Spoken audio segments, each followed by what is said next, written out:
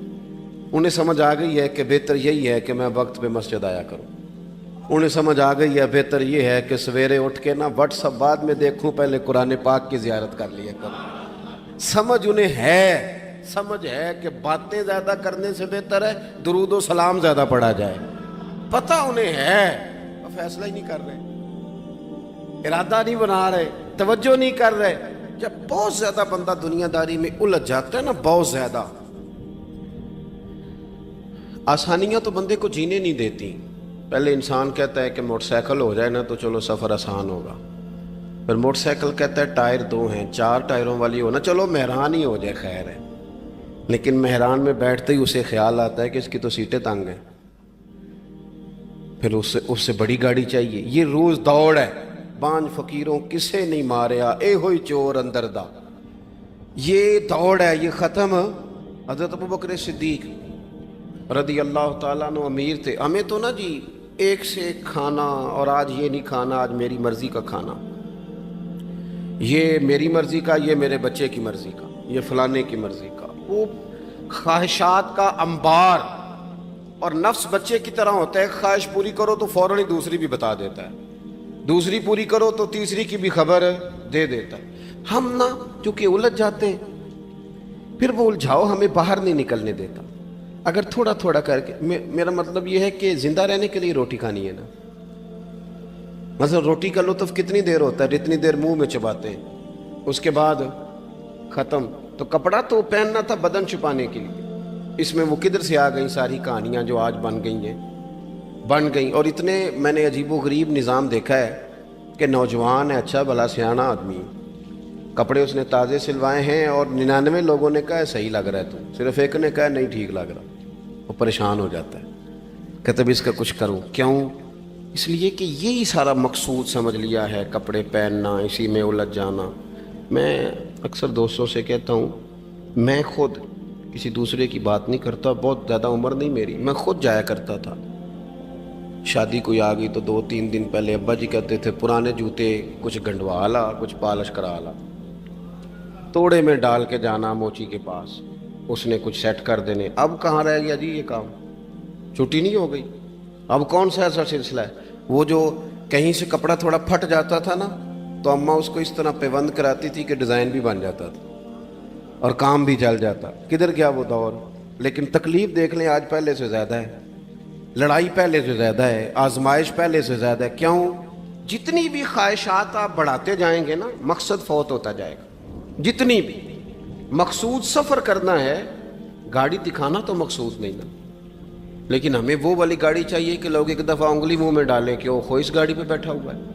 ہم مقصد سے پیچھے ہٹیں گے جب پھر تکلیف میں آئیں گے، پھر آزمائش۔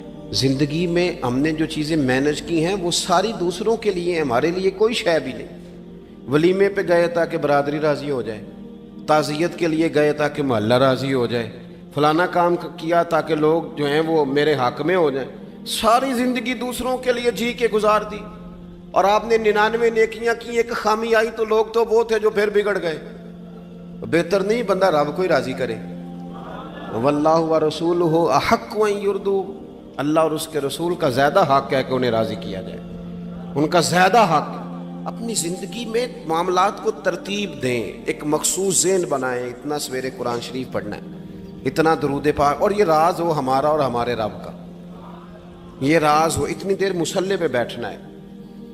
میرے ایک دوست ہیں ڈاکٹر صاحب، میں بیٹھا تھا تو وہ ایک شخص کو کہہ رہے تھے تیرے دل میں کچھ باتیں ہیں، نکال دے تاکہ تیری ٹینشن ریلیز ہو جائے، تیری صحت ٹھیک ہو جائے گی۔ تو بندہ کہہ رہا تھا اچھا ٹھیک ہے ڈاکٹر صاحب۔ تو میں نے کہا کہ اگر آپ اجازت دیں تو ایک بات میں بھی کر لوں؟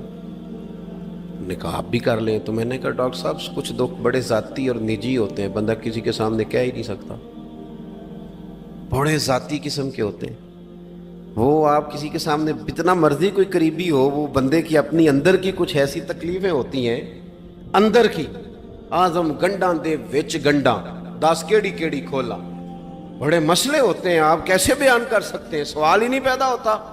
تو کہنے لگا پیر صاحب حال تو ہوگا نا؟ میں نے کہا بالکل ہے، ہمیں ہمارے دین نے دعا سکھائی ہے، جو کسی سے نہیں کہہ سکتے وہ اپنے رب سے کہہ دو۔ اللہ کے حضور عرض کر دو، کشکول طلب دراز کر کے کہہ دو مالک یہاں پریشان ہوں، وہ بڑا کریم ہے، عطا بھی کرے گا اور پردہ پوشی بھی فرمائے گا۔ اپنے اللہ کے ساتھ اپنا تعلق مضبوط کریں، اپنی زندگی میں حسن اعمال کا پیدا کریں، اعمال کا، کہانیوں کا نہیں، باتوں کا نہیں، تصویروں کا نہیں،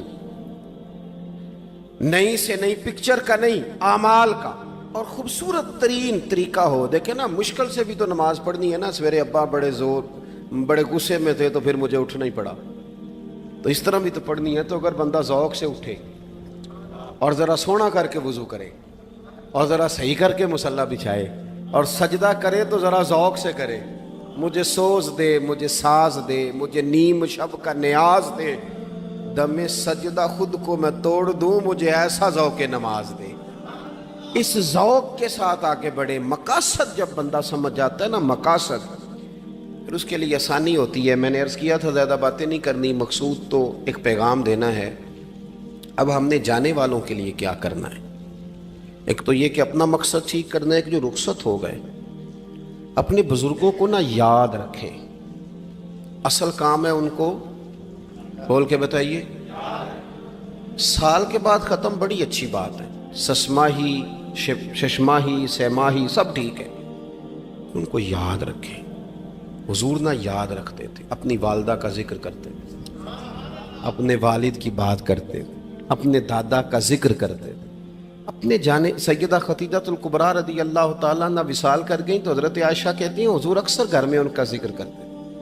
اپنے بزرگوں کو یاد رکھیں، ان کا ذکر کریں، ان کو نا، والد کے لیے نا والد ہونا شرط ہے، پی ایچ ڈی ہونا شرط نہیں۔ والد کے لیے والد ہونا شرط ہے، مفتی ہونا شرط۔ والد ان پڑھ بھی ہو تو بچے کو سمجھانے کا سلیقہ سے اللہ اسے عطا کاری دیتا ہے۔ ماں بالکل ان پڑھ بھی ہو تو بچوں کو سمجھانے کا طریقہ اللہ اسے، ان سے سیکھیں۔ میرے والدہ دونوں اپنا نام نہیں لکھ سکتے تھے، تو میں اپنے دوستوں سے کہتا ہوں مجھے کبھی موقع ملے تو میں کئی جلدوں میں کتاب لکھ سکتا ہوں اپنے ماں باپ، اس لیے کہ وہ جو ہمیں سکھا گئے، جو بتا گئے، وہ انہی کا خاصہ تھا۔ تو اپنے ایک تو جانے والوں کو یاد رکھیں، دوسرا ان کے لیے دعا کریں تو درد سے کریں، سونی کر کے کریں، صحیح کر کے کریں، اکیلے بیٹھ کے کریں۔ دعا کا سب سے زیادہ تعلق آپ کے دل کی آواز کے ساتھ ہوتا ہے، اور جس طرز میں حضور نے ہمیں حدیث سکھائی ہے نا، اس رنگ میں کبھی آپ حدیث کو سیکھیں، سمجھیں نا۔ حضور فرماتے ہیں جس طرح دریا میں ڈوبنے والا سہارا تلاش کرتا، دریا میں اسے کتنی کو جلدی ہوتی ہے، غوطے لگ رہے ہوتے ہیں، وہ اس طرح کا نہیں ہوتا کہ میں عصر کی نماز کے بعد پھر آؤں گا تجھے نکالنے، اس طرح تو نہیں نہ ہوتا۔ دریا میں ڈوبنے والا جس طرح کشتی سہارا تلاش کرتا ہے، حضور فرماتے ہیں اس طرح قبر میں جانے والا دعاؤں کا انتظار کرتا ہے۔ آپ نے دیر کر دی دعا مانگنے میں، ختم دلانے میں دیر کر دی، کت صبح و شام ہمہ وقت دعا۔ ابھی آپ آیتیں سن رہے تھے سورہ ابراہیم کی، اللہ نے نماز میں رکھ دی، ربنا اغفر لی ولی وللمؤمنین یوم یقوم الحساب۔ ایک تو نے یاد رکھیں، خوب دعا کریں، اور دوسرا کوشش کریں کہ وہ جو نیکیاں کرتے تھے وہ نیکیاں بھی جاری رہیں، جن لوگوں سے ان کا اچھا تعلق تھا وہ تعلق بھی قائم رہے۔ یہ بھی کوشش کریں کہ ان کے لیے صدقات و خیرات کریں، اور قیمتی صدقہ دیں۔ قیمتی، میں بات ختم کرنے لگا ہوں، بس قیمتی صدقہ دیں، قیمتی۔ 15 تولے سونا گھر میں پڑا ہوتا ہے، قیمتی ہوتا ہے نا۔ کبھی کسی نے چوک میں بتایا کہ آج 15 تولے سونا میرے گھر میں پڑا ہے؟ بولو نا، لگتا ہے تو سن 10 چھڑنا ہے۔ اگر گھر میں 50 لاکھ روپے کیش پڑا ہو تو چوک میں گلی میں آ کے آپ بات کریں کہ گھر میں پیسے پڑے ہیں، کیوں؟ کہ وہ قیمتی ہیں، کوئی لے نہ لے۔ تو یہ جو 5000 مسجد دیکھ کے سارے محلے کو بتاتے ہو، یہ بھی صدقہ تھا، یہ بڑا قیمتی چیز تھی، یہ بتانے والا نہیں تھا، یہ تو نیکی تو قیمتی تھی۔ قیمتی چیز جو ہوتی ہے وہ تو چھپائی جاتی ہے کہ بتائی جاتی ہے۔ یہ جو بیٹیاں ہیں نا اسلام کی، مائیں بہنیں، یہ قیمتی ہیں، اس لیے اسلام انہیں کہتا ہے تم گلیوں اور چوکوں میں آنے والی نہیں، قیمتی چیزیں گھر کے اندر رہا کرتی ہیں۔ تم قیمتی چیزیں ہو، تمہارا وجود قیمتی ہے، تم کبھی ماں ہو، کبھی بیٹی ہو، کبھی بہن ہو، کبھی بیوی ہو، قیمتی ہو، اس لیے تمہیں اسلام کہتا ہے کہ گھر کے اندر رہو گی تو تمہاری قیمت رہے گی. کچھ چیزیں ایسی ہیں جو چوکوں میں گلیوں میں پھیل جائے تو ان کی قیمت نہیں رہتی. اس لیے تمہیں کہا جاتا ہے کہ گھر میں رہو. یہ جو تمہیں چوکوں میں لاتے ہیں یہ تمہیں بے وقت کرنا چاہتے ہیں, بے قیمت کرنا چاہتے ہیں. انسان تھوڑی دیر کے لیے, اگر تھوڑی دیر کے لیے غور کرے تو بڑے بڑے جانور انسان سے بڑے طاقتور ہیں, لیکن اللہ نے ان کی نکیل انسان کے ہاتھ میں تھما دی. اتنا بڑا جہاز ہے, ٹنوں وزن لے کے چل رہا ہے, انسان کے بس کی بات نہیں کہ وہ کئی لوگ لگ کے بھی اس کو اٹھا سکیں, لیکن اللہ نے اس کے قبضہ و اختیار میں کر دیا ہے. فرمایا هو الذی خلق لکم ما فی الارض جمیعا, زمین میں جو کچھ ہے سارا تیرے لیے بنایا ہے, آسمان میں جو ہے سارا تیرے لیے بنایا ہے. وما خلقت الجن والانس الا لیعبدون, فرمایا کل کائنات میں نے تیرے لیے بنائی ہے اور تجھے میں نے اپنی عبادت کے لیے پیدا فرمایا ہے. تو جنوں اور انسانوں کو اللہ نے اپنی عبادت کے لیے تخلیق فرمایا. مقصد زندگی, مقصد تخلیق, دنیا میں آنے کا مقصد اولین اور مقصد آخری اللہ کی عبادت, اللہ کی معرفت, اللہ کی طرف توجہ, اللہ کی طرف رجوع. یہی ایک مقصد تھا انسان کے آنے کا. اسی کو قرآن نے بیان کیا تھا. اپنے اپنے مقاصد, درود شریف پڑھنے والوں سے بلند صلاۃ و سلام علیک یا سید یا رسول اللہ. اپنے اپنے مقاصد, اپنے اپنے معاملات کو ہم نے ترتیب دے لیا ہے. صبح سے شام تک کے معاملات سارے کے سارے ہمارے ذاتی, نجی اور ہمارے اپنے بنائے ہوئے مقاصد کے تحت گزر رہے ہیں. حالانکہ رب کریم نے فرمایا کہ انسان میں نے تجھے اپنی عبادت کے لیے بنایا ہے, اپنے لیے تجھے بنایا ہے. تو میری بارگاہ میں سجدہ ریز ہو, تو میری بارگاہ کی طرف توجہ کرے, تو میرے لیے تسبیح پڑھے, تو تحلیل کے جملے بولے, تو تکبیر کہے, تو میرے محبوب پہ نازل ہونے والے قرآن کی تلاوت کرے. تجھے تو اس لیے بنایا تھا. عبادت کا معنی یاد رکھیے گا, عبادت کا معنی فقط نماز پڑھنا نہیں, عبادت کا معنی صرف نماز پڑھنا نہیں. نماز عبادت کا ایک جز ہے, نماز عبادت کا ایک حصہ ہے. عبادت نماز پڑھنے کا نام نہیں, عبادت روزہ رکھنے کا نام نہیں, عبادت صرف اور صرف حج کرنے کا نام نہیں, فقط ذکر فکر کرنا عبادت نہیں, بلکہ اللہ کا حکم ماننے کا نام عبادت ہے. خدا رسول کی بات ماننے کا نام عبادت ہے. جہاں جانے کا خدا حکم دے وہاں چلے جاؤ, یہ عبادت ہے. جہاں جانے سے منع کر دے وہاں کبھی نہ جاؤ, یہ عبادت ہے. اگر نماز پڑھنے کا نام ہی عبادت ہوتا تو پھر فجر کی فجر کے وقت کیوں پڑھنی پڑتی, پھر ظہر میں ہی کیوں فرض ہوتی, پھر عصر کا وقت مغرب میں جا کے کیوں نہ شروع کیا جاتا, پھر انسان کی مرضی تھی جب پڑھ لیتا. فرمایا نہیں, عبادت میری ہے, اصل میری اطاعت ہے. میں جب کہوں کہ یہ فجر کا وقت ہے تو تجھے فجر مان کے پڑھنا, جب کہوں ظہر کا وقت ہے تو ظہر مان کے. ہم نے عبادت کو مخصوص کر دیا. مسجد میں چلے جانا, نفل پڑھ لینا, کچھ دیر قرآن شریف پڑھ لینا, کچھ دیر اللہ کی عبادت کر لینا, کچھ دیر ذکر اذکار کر لینا, اس کا نام عبادت ہے. اور باہر نکل کے بے شک جھوٹ بولے, باہر نکل کے بے شک غیبت کرے, باہر نکلے اور کم تولے, باہر نکلے اور اپنی من مرضی کرے, تو یہ عبادت نہیں. اس لیے کہ ہم اس خدا کے ماننے والے ہیں جو صرف مسجد میں نہیں ہوتا بلکہ جلوہ تیری ذات کا کو بکو ہے. میں جدھر دیکھتا ہوں ادھر تو ہی تو ہے. ہمارا خدا صرف مسجد میں نہیں ہے, اللہ ہر جگہ ہے. جے میں تینوں اندر جانا پھر مقید جانا, جے میں تینوں باہر سمجھا اندر کون سمانا. اندر بھی تویں باہر بھی تویں وچ بلا کون نمانا. اصل بات یہ ہے کہ جب خدا ہر جگہ ہے تو اللہ تبارک و تعالیٰ کا حکم ہر جگہ ماننا ہے, ہر جگہ اطاعت کرنی ہے, ہر لحاظ سے. رب کی بات ماننے کا نام عبادت ہے, اللہ کی, اس کے رسول الپاک صلی اللہ علیہ وسلم کی بات ماننے کا نام.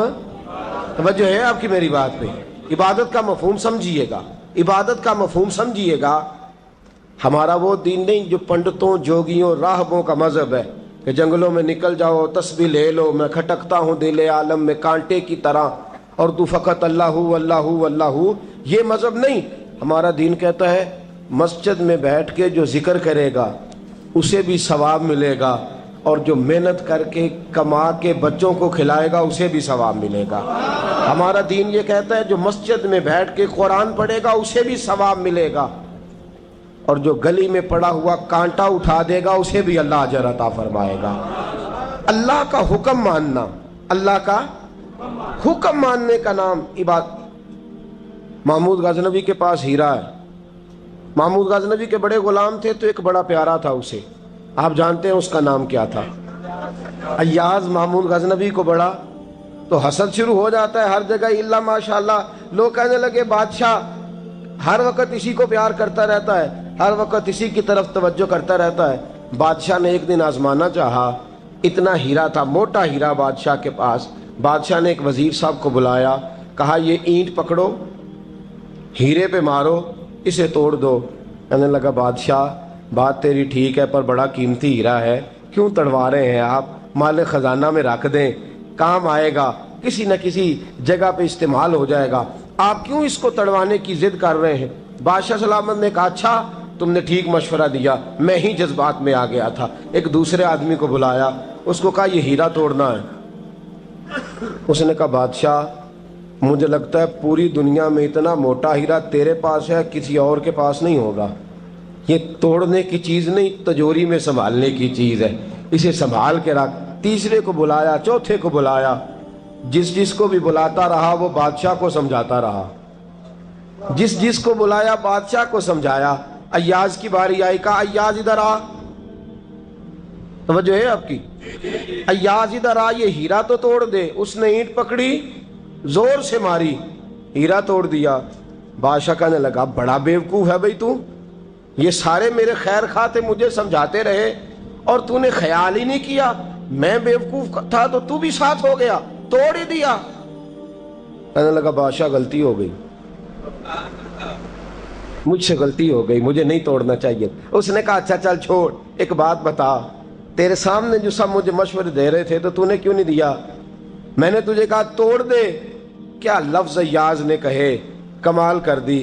کہنے لگا بادشاہ میرے دل میں خیال آیا ہیرا ٹوٹتا ہے تو ٹوٹ جائے، میرے بادشاہ کا حکم نہیں ٹوٹنا چاہیے، یہ ٹوٹتا ہے تو ٹوٹ جائے، یہ کرچی کرچی ہوتا ہے تو ہو جائے، خزانہ خالی ہوتا ہے تو ہو جائے، لیکن میرے مالک کا حکم نہیں ٹوٹنا چاہیے۔ بادشاہ میں ہر چیز توڑ دوں گا پر میں تیرا حکم نہیں توڑ سکتا۔ بس دوستو یہی عبادت ہے، بلا مثال و بلا تشبیہ بات سمجھیے گا۔ جس نے خدا کا حکم توڑ دیا اس نے عبادت نہیں کی، اور جس نے خدا کا حکم اچھا آؤ نماز کے لیے، دکان کا وقت ہے، گاہک بھی زیادہ آ گئے ہیں، رش پڑ گیا ہے، اب تھوڑا وقت مشکل ہو جائے گا، ذرا تھوڑی دیر میں پڑھ لوں گا۔ ہیرا ٹوٹتا ہے تو ٹوٹ جائے، گاہک آنے کا سلسلہ ٹوٹتا ہے تو ٹوٹ جائے، روزی آنے کا سلسلہ ٹوٹتا ہے تو ٹوٹ جائے، مسلمانوں خدا کا حکم نہیں ٹوٹنا چاہیے، رسول اللہ کا فرمان نہیں ٹوٹنا چاہیے۔ میرے رسول پاک صلی اللہ تعالی علیہ وسلم کا اقبال نے کیا کہا؟ کہنے لگا اے طائر لاہوتی، اس رزق سے موت اچھی جس رزق سے آتی ہو پرواز میں کوتاہی۔ کہا خدا کا حکم نہ توڑ بیٹھنا، اور عبادت بھی جس کو اللہ کہہ دے وہ عبادت ہے۔ ایک بندہ زوال کے وقت نماز پڑھنے کھڑا ہو جائے تو ہو جائے گی، کیوں؟ نماز نہیں پڑھ رہا؟ اچھا میں آپ کو روایت سناتا ہوں، شیر خدا مولا کائنات حضرت علی المرتضی رضی اللہ تعالیٰ عنہ فرماتے رسول پاک صلی اللہ علیہ وسلم نے ہمیں منع فرمایا جب عید الفطر کا دن ہو یا عید الاضحیٰ کا دن ہو تو تم نے کیا کرنا ہے؟ فجر کی نماز پڑھنی ہے، اس کے بعد اشراق چاشت نہیں پڑھنی، فجر سے لے کر عید کی نماز تک درمیان میں کوئی نماز نہ پڑھنا۔ جب عید کی نماز ہو چکے پھر تمہیں اجازت ہے جتنے مرضی نفل پڑھو، لیکن فجر سے لے کر عید تک تم کوئی اور نماز نفل درمیان میں نہ پڑھنا۔ حضرت علی المرتضی شیر خدا کا زمانہ ہے، عید کا اعلان ہو گیا، عیدگاہ میں لوگ کٹھے ہو رہے ہیں، ایک شخص دوڑا آیا، اس نے آ کے نماز کی نیت باندھ لی۔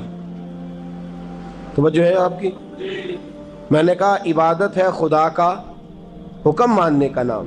حضرت علی رضی اللہ تعالیٰ عنہ نے نماز کے بعد اس شخص کو بلایا، فرمایا ادھر آ، تجھے نہیں پتا کہ جب تک عید کی نماز نہیں ہوتی کوئی اور نفل نہیں پڑھیں گے؟ کہنے لگا جی میں نے نماز ہی پڑھی ہے، کوئی جرم کیا ہے؟ نماز پڑھی ہے نا، میں نے سجدہ کیا ہے، کوئی جرم ہے؟ حضرت علی نے تلوار نکال لی، فرمایا جو مصطفیٰ کی سنت توڑ کے نفل بھی پڑھے گا میں اس کا بھی سر قلم کر دوں گا، جو رسول پاک کے حکم کے خلاف عبادت بھی کرے گا اس کو بھی قتل کر دیا جائے گا، توبہ کر۔ یاد رکھیے گا، عبادت خدا رسول کی بات ماننے کا نام ہے۔ آپ سویرے 8 بجے اٹھ کے کھڑے ہو جائیں کہ میں نے تو فجر پڑھنی ہے، فجر کا وقت 8 بجے نہیں ہوتا، وہ گزر گئی 4 بجے، 4:15 بجے ہو چکا۔ ایک شخص شام 7 بجے کھڑا ہو جائے، کہے جی میں تو ظہر کی نماز 7 بجے پڑھا کروں گا، یہ کیسے ممکن ہے؟ اس کا وقت تو 2 بجے کے راؤنڈ اباؤٹ ہے، تجھے اسی وقت ادا کرنی۔ یاد رکھیے گا عزیز ساتھیو، عبادت اللہ کا حکم ماننے کا نام ہے، لیکن عبادت کی بہت بڑی جو ایک رکن ہے، عبادت کا بہت بڑا جو ایک جز ہے وہ نماز پڑھنا ہے، بہت بڑا جز۔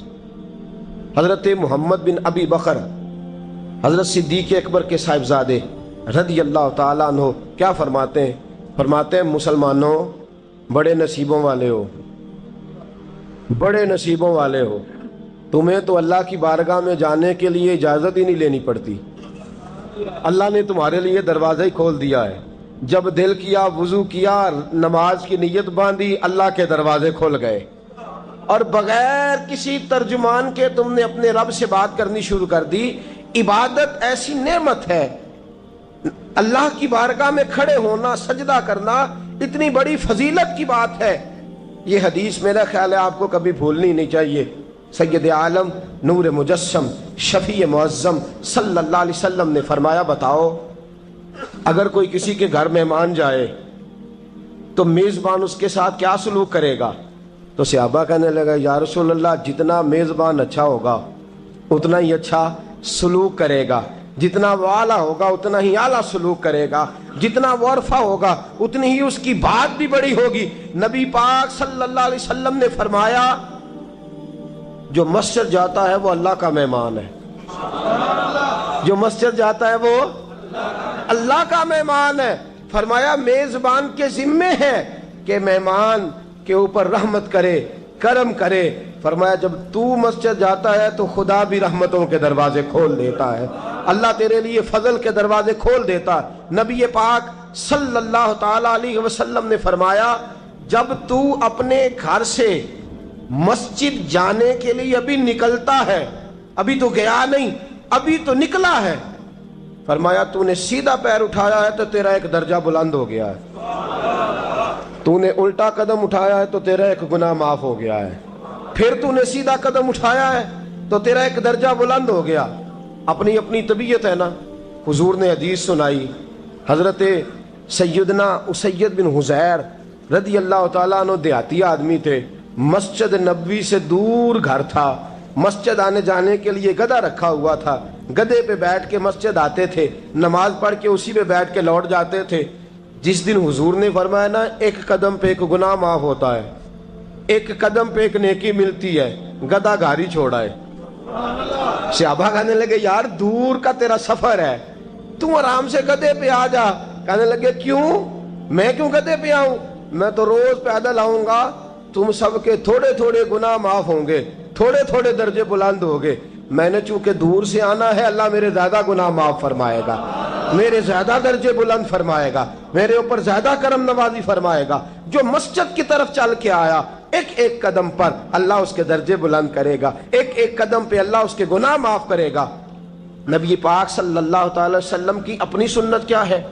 حضرت زید بن ثابت رضی اللہ تعالیٰ عنہ فرماتے ہیں میں ایک دن حضور کے ساتھ مسجد کی طرف نکلا، جب ہم جانے لگے نا تو جو رسول پاک کا انداز تھا نا چلنے کا وہ بڑا پیارا ہوتا تھا، دھیما سا چلتے تھے، نظر مبارک جھکی رہتی تھی۔ سید عالم صلی اللہ علیہ وسلم کی ادائیں ایسی حسین تھیں، تیری سیرت تیری صورت زمانے سے نرالی ہے، تیری ہر ایک ادا پیارے ادائے بے مثالی ہے۔ فرمایا جھکی جھکی نظروں سے حضور چلتے تھے، آج میں ساتھ ہوں، پہلے بھی کئی دفعہ ساتھ تھا، مسجد کی طرف جا رہے تھے، کسی جگہ سے واپس لوٹے تھے، کسی کے گھر سے مسجد جا رہے تھے، فرمایا ہلکے ہلکے قدم، چھوٹے چھوٹے قدم، آہستہ آہستہ حضور چل رہے ہیں۔ فرماتے ہیں میرے دل میں بار بار خیال آتا کہ یہ حضور کا چلنے کا وہ انداز نہیں جس انداز میں حضور چلتے ہیں، چلتے پہلے بھی دھیما ہے، چلتے پہلے بھی بڑا پروقار ہے، لیکن آج کچھ زیادہ ہی آہستہ چل رہے ہیں، آج قدموں میں زیادہ ہی ٹھہراؤ آ گیا ہے۔ فرماتے میں بے چین تھا، میرے دل میں تصور تھا، جرت نہیں کرتا تھا پوچھ لوں، اے پائے نظر ہوش میں آ یہ کوہ نبی ہے، آنکھوں سے بھی چلنا یہاں بے ادبی ہے۔ جرت نہیں ہوتی تھی کہ پوچھ ہی لوں، استفسار ہی کر لوں۔ فرماتے ہیں مسجد کا دروازہ آیا، کمال یہ تھا کہ آگے آگے حضور تھے، پیچھے پیچھے میں تھا۔ جب مسجد کا دروازہ آیا تو حضور نے رخ پھیرا، فرمایا تو سوچ رہا ہوگا کہ میں آہستہ آہستہ کیوں چل رہا ہوں، تو سوچ رہا ہوگا کہ میں آہستہ۔